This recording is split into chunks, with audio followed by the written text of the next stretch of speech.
एक जमाना था जब गायों को धन कहा जाता था। जितनी गायें हैं उतना बड़ा आदमी, जितने बैल हैं, जितने हल चलते हैं उतना बड़ा आदमी, जितने घोड़े हैं, जितने हाथी हैं। चक्रवर्तियों की कैसे की गई संपत्ति की गणना?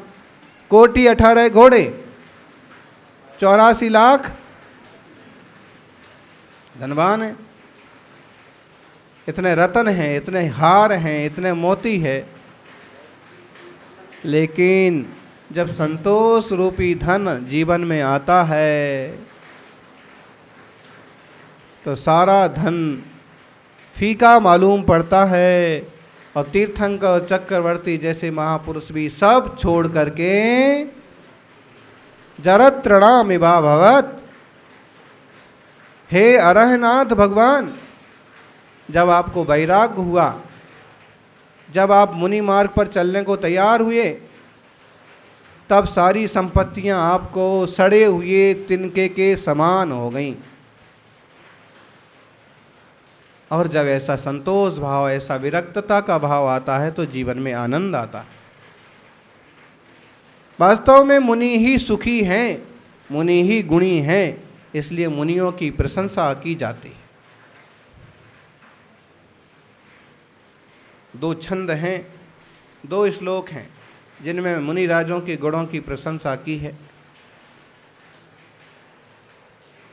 यदेतत् स्वच्छंदम विहरणमकार्पण्यमसनं सहायै संवासः श्रुतमुपशमैकश्रमफलं मनोमन्दस्पन्दं बहिरपि चिरायाति विमृशन् न जाने कस्येयं परिणतिरुदारस्य तपसः विरतिरतुला शास्त्रे चिंता तथा करुणा परा मतिरपि सदैकांताद्भांत प्रपंचभिवेदिनी अनशन तपश्चर्या चान्ति यथोक्ति विधान तो भवति महतां नाल्पस्येदं फलं तपसो विधे।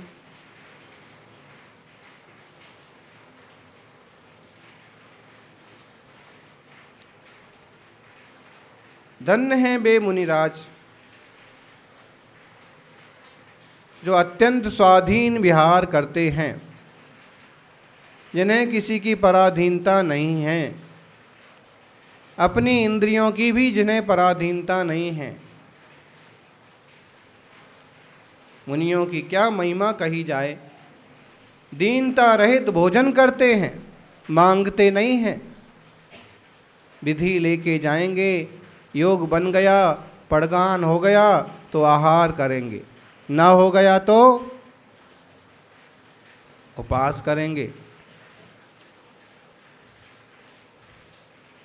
उद्दिष्ट भोजन भी नहीं करते हैं कि उनने बुलाया है तो आज उनके यहाँ जाना है।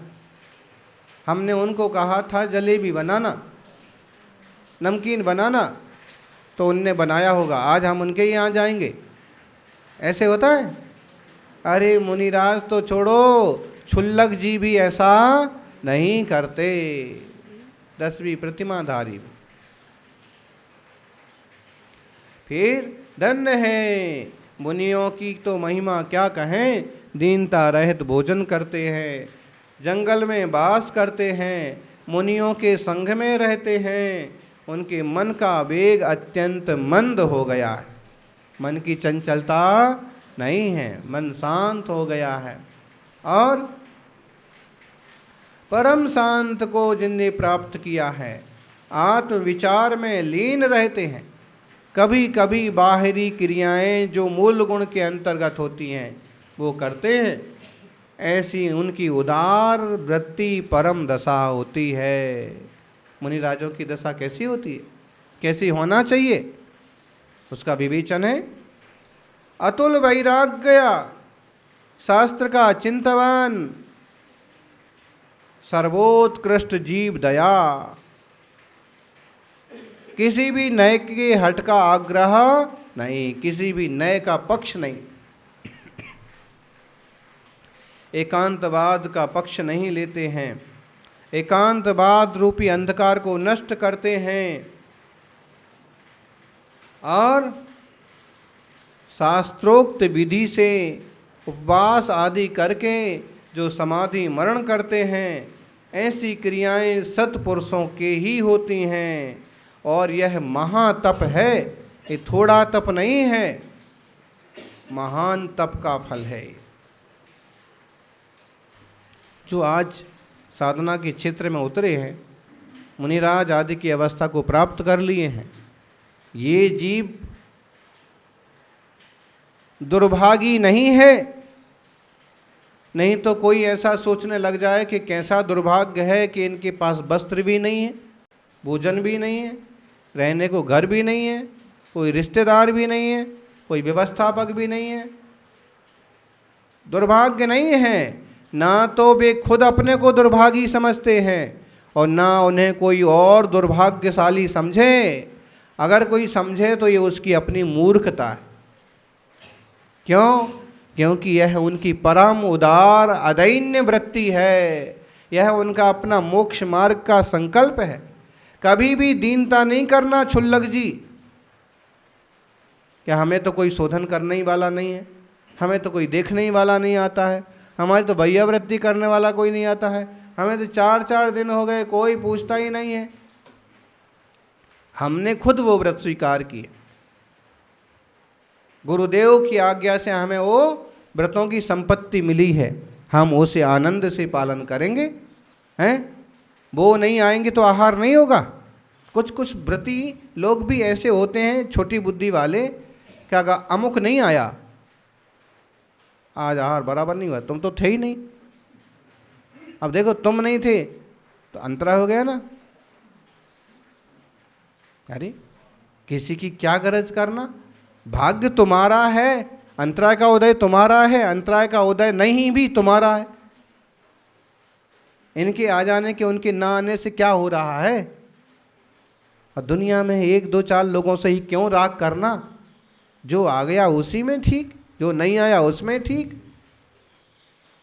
बल्कि हम और अपमान जैसा और कर देते, जो नहीं आया है हम उसके लिए पूछते हैं। जैसे अब जयपुर से आए त्रिलोक जी, अब त्रिलोक जी से पूछो तुम क्यों अमुक नहीं आया, तमुक नहीं आया, ठिकाना नहीं आया।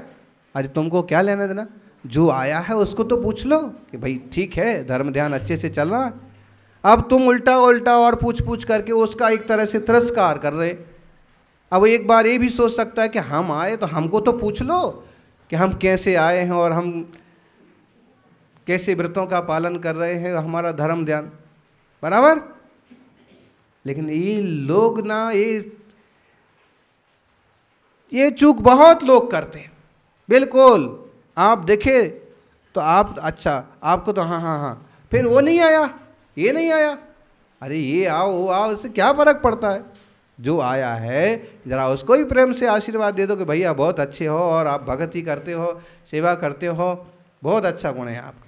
ज़्यादा ही अगर किसी का मोह है आपको, अथवा कोई और अच्छा भक्त है जिन धर्म का सेवक है, तो ज़्यादा से ज़्यादा जाते जाते बोल दो कि भैया उनको भी आशीर्वाद बोलना, अच्छे आदमी हैं, बस।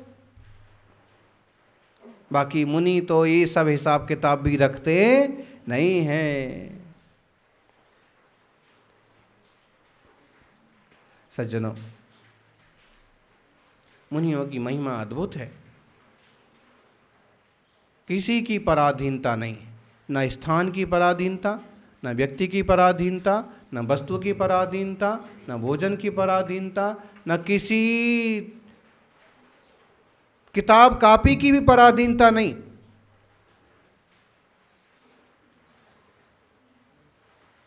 ऐसे निष्प्रह शांत वृत्ति, दीनता रहित भोजन, ऐसे सहज चर्या करेंगे।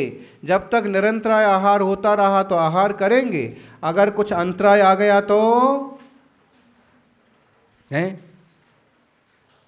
और आहार करते समय भी चापलूसी से आहार नहीं करेंगे, ऐसे प्रदर्शन नहीं करेंगे कि आपने हमारा बहुत उपकार किया है आहार करा के, हैं। ऐसे नहीं झलकेगा उनकी क्रिया में क्या अजी जी कर रहे हैं। क्यों?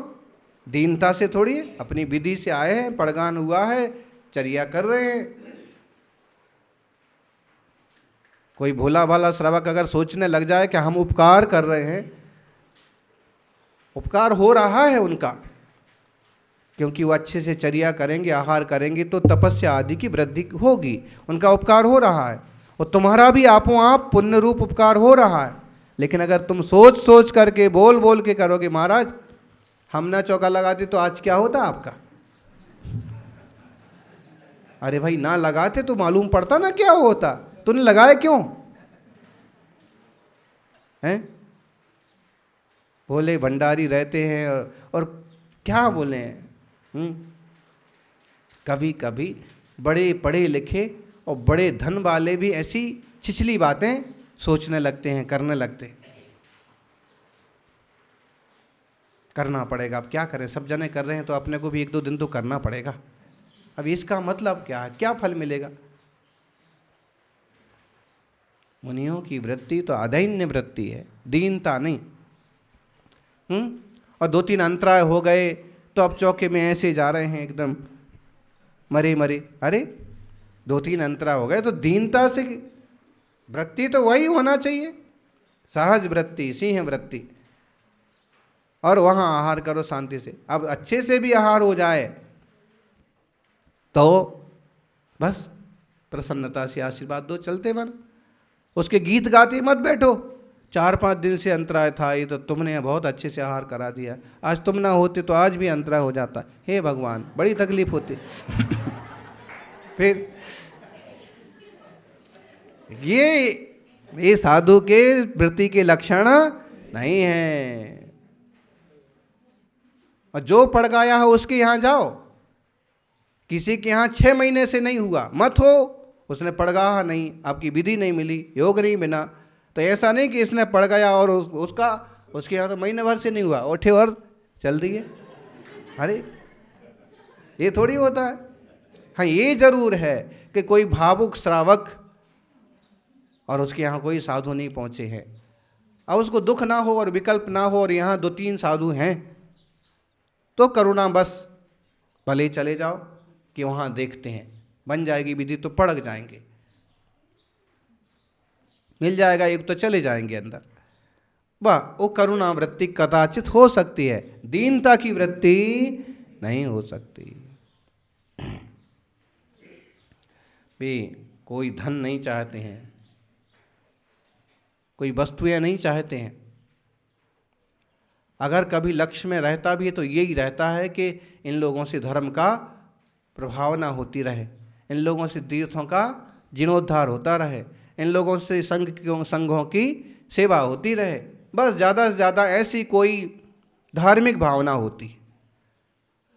बाकी मेरे लिए करते रहो कि मेरे को ये दे दो, कि मेरे को वो दे दो, ऐसा कुछ नहीं। सूरत में थे चित्रमास में, काफ़ी अच्छे श्रावक थे, लेकिन पता नहीं एक सिस्टम चालू हो गया कि जहाँ आहार हो वो कुछ ना कुछ घोषणा करने लगे। आज उनके यहाँ आचार्य श्री का आहार हुआ है तो उनने 1 लाख रुपए की घोषणा की है, आज उनके यहाँ हुआ तो उनने 5 किलो चांदी की घोषणा की है।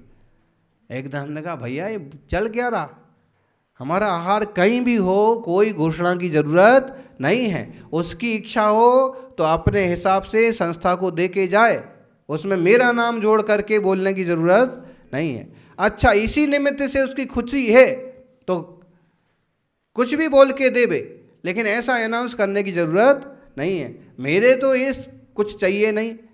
और इस तरह से कभी ये और होने लगेगा कि जो सामान्य वर्ग के लोग हैं अगर वो सेवा चर्या कराना चाहते, पड़गाहन करना चाहते हैं तो चक्कर में पड़ जाएंगे कि पहले 5 लाख रुपए की व्यवस्था करो फिर पड़गाहन करो, तो ये तो गलत रास्ते चालू हो जाएंगे। तो आप किसी और नाम से बोलो, किसी और ढंग से जमा करो, किसी और ढंग से लो दो, लेकिन उसमें हमारा नाम जोड़ करके कि आहार के नहीं होना चाहिए। प्रज्ञावान श्रावक थे, बात समझिए। कहने का मतलब यह है कि ये वृत्तियां बराबर नहीं हैं। पहले से फिक्स भी नहीं हो जाएगा कि आज तो इसी के यहाँ पड़क जाना है, या उसको भी मालूम है, हमको भी मालूम है और बिल्कुल अनाउंस हो चुका है, और ऐसा नहीं होगा। कभी कोई व्रती है, कभी कोई करुणावश है, कदाचित क्यों हो, इनको 6 महीने हो गया आज तक नहीं पहुँचे साधु, चलो आज तो शादी विधि ले लो, पहुँच जाओ, ऐसा हो सकता है कदाचित, लेकिन वो दीनतावश और लोभवश हो नहीं। परिणाम देखना, गुरुदेव आशीर्वाद दे देते हैं कि चलो अच्छा हो जाएगा, अच्छा हो भी जाता है, लेकिन इसके पीछे उनकी केवल करुणा या साधार्मिक स्नेह या धार्मिक जीव को संक्लेश ना हो, उसका भाव है। इसके पीछे ये नहीं है कि मेरा चेला बन जाएगा, कि मेरे पर खर्च करेगा, कि मेरी व्यवस्था, ऐसा भाव नहीं होगा। ऐसा भाव हो जाएगा तो गड़बड़ हो जाएगा। मंद भाव होते हैं मुनिराज के, कसार परिणाम नहीं होते हैं, मंद भाव, शांत भाव होते हैं। मोक्ष मार्ग के प्रति उत्साह होता है और संसार की क्रियाओं से उदासीन। ऐसे संसार शरीर भोगों से विरक्त वीतरागी मुनियों के गुणों का वखान कहाँ तक किया जाए। 28 मूल गुण हैं, उपाध्याय जी हैं तो 25 मूल गुण हैं, आचार्य श्री हैं तो 36 मूल गुण हैं, और उसमें भी कोई विशिष्ट साधक हैं, विशिष्ट तप गुण वाले हैं, विशिष्ट संबर निजरा के भागीदार हैं, उनकी महिमा तो कहते ही नहीं बनती। सज्जनों, ऐसे मुनि राजों के गुणों का चिंतन करें और विचार करें कि सारी चीज़ें छोड़ करके भी सहज शांत और सुखी हैं। इसका मतलब है चीज़ों में ही केवल सुख नहीं है, सुख स्वभाव को पहचान लेने में ही सच्चा सुख है। और अल्प में भी सुखी रहा जा सकता है और बहुत पा करके भी दुखी रहने वाले लोगों की कोई कमी नहीं है। ऐसे अपने सुख स्वभाव को जाने, आनंद स्वरूप को पहचाने और एक तरह की विरक्त बुद्धि को जीवन में स्थान दें। इससे मंगल होगा, इससे उत्तम समाधि के भाव बनेंगे। जय बोलिए 24 तीर्थंकर भगवान की।